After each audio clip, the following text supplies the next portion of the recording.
Hello, ഞാൻ ബിന്ദു സമ്പത്ത്. എനിക്ക് ഒത്തിരി മെസ്സേജ് വന്നിട്ടുണ്ടായിരുന്നു. സാധാ വീട്ടമ്മമാർക്ക് ചെയ്യാൻ പറ്റുന്ന ഒരു ഹെയർ സ്റ്റൈൽ കാണിക്കാൻ പറഞ്ഞിട്ട് ഇന്ന് ആ ഒരു വീഡിയോ വീട്ടമ്മമാർക്ക് വേണ്ടി ഡെഡിക്കേറ്റ് ചെയ്തിട്ട് ഞാൻ ഇടുവാണ്. ഫുള്ളായിട്ട് ഞാൻ ബാക്കിലോട്ട് എടുക്കുന്നു. എന്നിട്ട് നമുക്ക് എല്ലാവർക്കും അറിയാവുന്ന ഒരു കാര്യമാണല്ലോ പിന്നാനായിട്ട് 3 സ്ട്രാൻഡ്സ് എടുക്കുന്നു. സാധാ ഒരു പിന്നലാണ് ഇത്. മുടി ലെങ്ത് ഉള്ളവർക്ക് ഇപ്പം ഇത്രയും ലെങ്ത് എങ്കിലും ഉണ്ടെങ്കിൽ ഇത് കുറച്ചുകൂടെ ഈസി ആയിരിക്കും.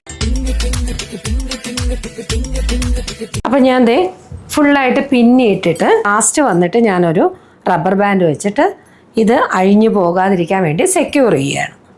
ഇങ്ങനെ പിന്നിയതിനെ ഞാൻ രണ്ടായിട്ട് മടക്കുന്നു. അതിന് ഞാൻ വീണ്ടും ഒരു റബ്ബർ ബാൻഡ്, ഇത് കുറച്ച് കട്ടിയുള്ളതായിരിക്കണം. കാരണം എന്ന് വെച്ചാൽ നമുക്ക് ഈ വെയിറ്റ് താങ്ങണം. അതുകൊണ്ട്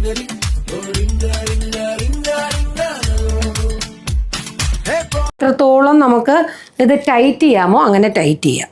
വെറുതെ പിന്നിയ ഒരു പിന്നൽ അതിങ്ങനെ മടക്കിയായിരുന്നു, രണ്ടായിട്ട് മടക്കി. എന്നിട്ട് അതിനെ ഞാൻ ഒന്ന് ട്വിസ്റ്റ് ചെയ്തിട്ട് ഇതിനെ ഞാൻ മേളിലേക്ക് കൊണ്ടുവരാം.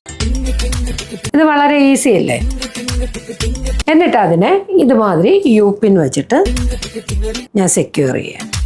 സെക്യൂർ ചെയ്യുമ്പോഴാണ് നമ്മൾ നന്നായിട്ട് ശ്രദ്ധിക്കേണ്ടത്. ആ ടൈറ്റ്നെസ് വരുന്നത് വരെ നമ്മൾ കൈ എടുക്കരുത്, അല്ലെങ്കിൽ ഇതിങ്ങനെ ഹാങ് ചെയ്തു. 4 സൈഡിലും ഞാൻ യൂപ്പിൻ വെച്ച് സെക്യൂർ ചെയ്തിട്ടുണ്ട്. ഈസി അല്ലേ?